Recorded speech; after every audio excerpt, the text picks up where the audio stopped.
Te doy la bienvenida a este video preparado para el fortalecimiento del primer trimestre, para los primeros de secundaria, el cerebro y los sentidos. En el cerebro y los sentidos podemos encontrar en esta imagen algunos códigos. El lóbulo frontal está dibujado en color rojo, lóbulo parietal amarillo, el lóbulo temporal en un verde intenso, el lóbulo occipital en un verde más opaco y el cerebelo en azul. Acá podemos encontrar que se desarrolla en la parte frontal del lóbulo del cerebro el control motor en esta región, la concentración, la planificación y la resolución de problemas también en el córtex frontal del lóbulo. El habla se desarrolla en esta región del cerebro y el olfato. Este sentido del olfato, importante que recuerde su ubicación en el lóbulo frontal del cerebro. El tacto y la presión, el cerebro controla el tacto y la presión y puede identificar los elementos a partir de esta región del cerebro ubicada en el lóbulo parietal. El sabor también está en esta región del lóbulo parietal, ahí podemos encontrar cómo podemos identificar sabores. La conciencia corporal es otro aspecto que vamos desarrollando en la inteligencia y el cerebro en el lóbulo parietal nos ayuda a realizar este proceso. El lenguaje, la lectura son funciones de la inteligencia que se van a desarrollar a partir de la interacción del lóbulo parietal, el lóbulo temporal y el lóbulo occipital. La visión es un sentido. A través del sentido de la vista podemos captar la visión y otras funciones visuales que están ubicadas en el lóbulo occipital. En el lóbulo temporal vamos a encontrar el oído y también la capacidad del reconocimiento facial. Entonces recuerda, lóbulo temporal el oído y en el lóbulo occipital la visión. El cerebelo ya lo hemos visto anteriormente y tenemos también la ubicación acá del bulbo raquídeo y de la médula espinal. Entonces, ¿qué queremos que tú sepas y recuerdes? La relación de los sentidos con el cerebro y su ubicación en la masa cerebral. Vamos a recapitular el sentido de la vista con los ojos del alma.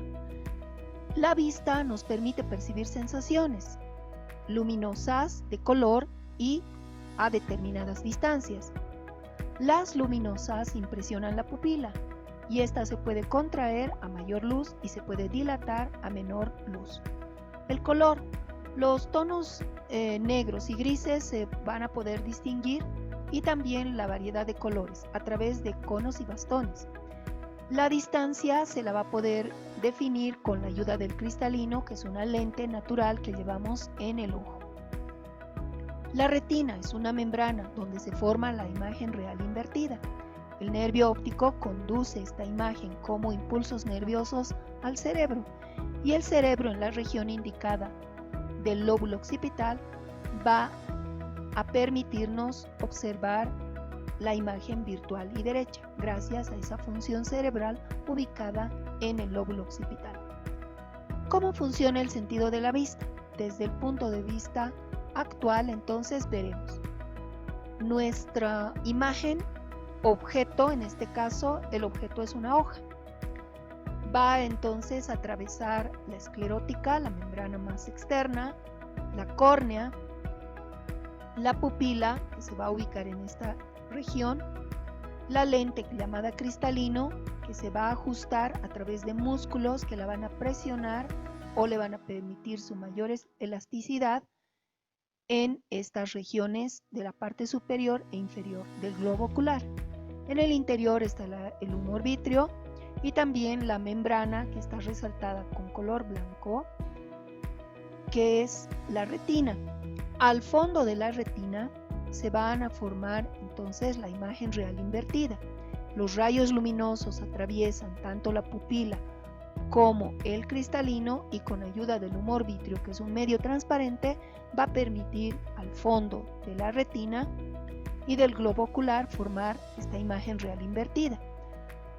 Luego, a través del punto ciego se guiará como impulsos eléctricos hacia el nervio óptico esta imagen para que el cerebro pueda decodificar. Otros órganos que pueden ayudar son los músculos, para que se contraiga o podamos utilizar nuestros párpados y otros elementos para poder enfocar. Veamos desde otra diapositiva el funcionamiento del sentido de la vista. Aquí tenemos la imagen, el objeto que va a penetrar tanto a la pupila como al cristalino. Ahí los rayos luminosos van a permitir obtener en el fondo del ojo, donde está la membrana retina, la imagen real invertida. Se conduce al nervio óptico, nuestro centro de reconocimiento facial va a empezar a decodificar el tipo de imagen y va a enviar como impulsos nerviosos hacia la corteza visual que está en el lóbulo occipital de nuestro cerebro. Y de esa manera podemos ver. En esta parte de la imagen tú puedes recordar algunas partes del ojo que ya hemos aprendido y poder interpretarlas.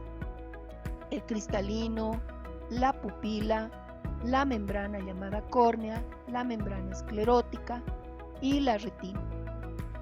Luego vamos a encontrar seguramente también otros puntos como la fóvea o la mancha amarilla, el punto ciego, el nervio óptico, los vasos sanguíneos y el músculo recto.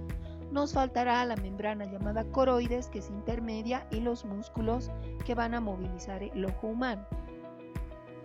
En el sentido del oído, que es otro aspecto que va a entrar en nuestra evaluación, es un sentido social. ¿Por qué? Porque nos permite comunicarnos, saber escuchar, adquirir una educación, porque el hecho de escuchar nos permitirá valorar, y el hecho de valorar nos enseñará a respetar y a admirar aquello que es positivo, educativo en nuestra vida. Y también el sentido del oído nos permite relacionarnos con el medio que nos rodea. ¿Cómo se perciben los sonidos? Tenemos el oído externo, que es aquel destinado a recibir y conducir las ondas sonoras. El oído medio, donde se transmiten las vibraciones del tímpano hasta la ventana oval. Y el oído interno, que va a transmitir como impulsos nerviosos desde el caracol hacia la corteza cerebral. Veamos en el esquema. Tenemos el pabellón de la oreja como órgano de recepción de las ondas o vibraciones sonoras. Y en el oído externo también está el conducto auditivo. Tanto el conducto auditivo como el pabellón de la oreja pertenecen al oído externo. En el conducto auditivo vamos a permitir conducir el sonido hasta la membrana llamada tímpano, que va a vibrar y en su vibración va a movilizar a huesecillos que tienen nombres por la forma de estos mismos. Martillo, porque va a ir golpeando a un huesecillo llamado yunque, que va a recibir estos golpes por la vibración ocasionada por el tímpano y los va a llevar hacia el estribo. Entonces estos huesecillos reciben esos nombres por las formas que tienen. Si tú ves el estribo, parte, digamos, que va a tocar la ventana oval del oído interno, entonces nos va a conectar con ese oído interno. Y en la parte inferior vamos a tener una especie de cámara de aire que se denomina la trompa de Eustaquio. Luego vamos a tener acá los canales semicirculares o conductos semicirculares por la forma que tienen, y dentro estarán el utrículo y el sáculo, que van a ser dos sacos o bolsas que contengan líquidos y que van a equilibrar nuestro sistema kinestésico en conductos semicirculares o activar nuestro sexto sentido. Y en el caso del caracol van a permitir el envío de esas señales sonoras para transformarse en impulsos nerviosos y llegar hasta el nervio auditivo. Entonces el caracol se encargará de enviar estos impulsos al nervio auditivo para que llegue al cerebro. Ahí tenemos oído interno, oído medio y el oído externo. Veamos en un esquema. Oído externo, pabellón de la oreja, conducto auditivo externo. El oído medio, el tímpano, los tres huesecillos y la trompa de Eustaquio. El oído interno es el caracol, los sacos que hemos mencionado, utrículo y sáculo, los canales semicirculares y el nervio auditivo. Vamos a observar ahora el sentido del olfato. Tenemos a la nariz y dentro las fosas nasales, una a cada lado del rostro. En esta cavidad nasal podemos reconocer dos regiones. La región inferior es la pituitaria respiratoria y la región superior es la pituitaria olfatoria. La respiratoria es de color rojo y la olfativa u olfatoria es de color amarillo. Este esquema no nos permite observar esa diferencia de colores, pero sí nos va a permitir observar la estructura interna de la nariz. En la membrana olfatoria que estamos señalando en este momento, pituitaria amarilla, están las terminaciones nerviosas y las células sensoriales que van a enviar los olores o la captación de aromas hacia el bulbo olfatorio.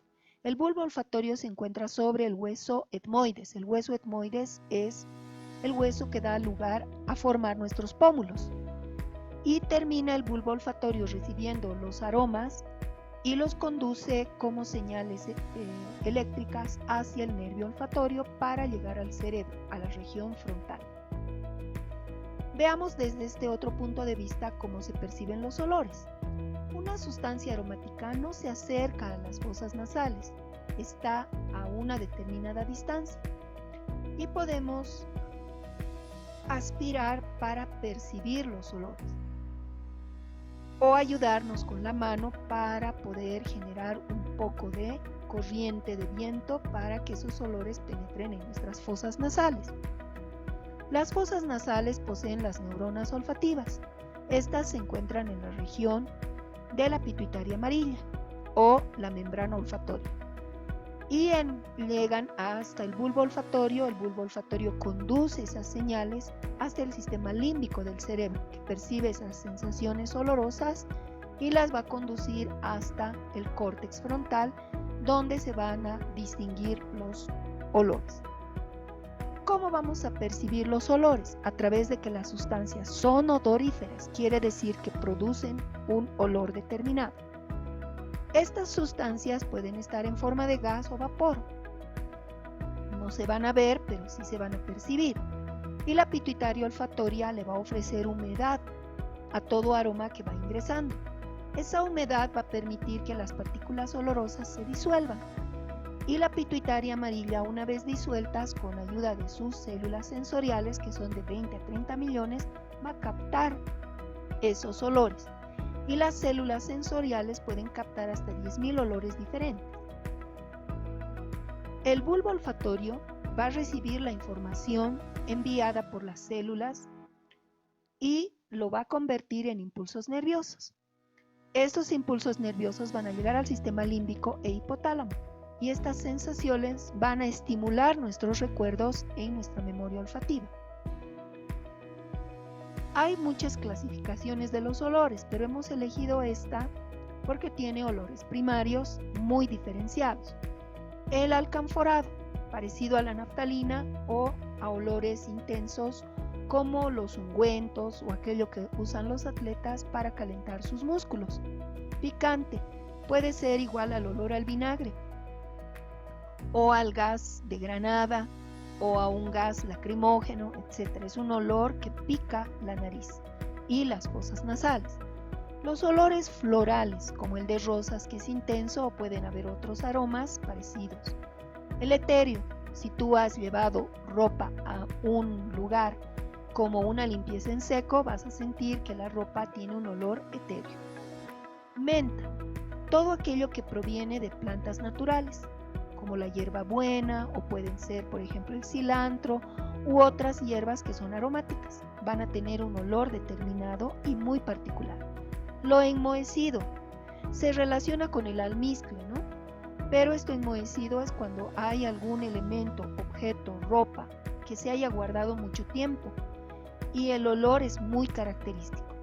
Es diferente al olor a podrido. El olor a podrido es como un huevo que está pasado y que no está para consumir. Hay trastornos del olfato como la anosmia.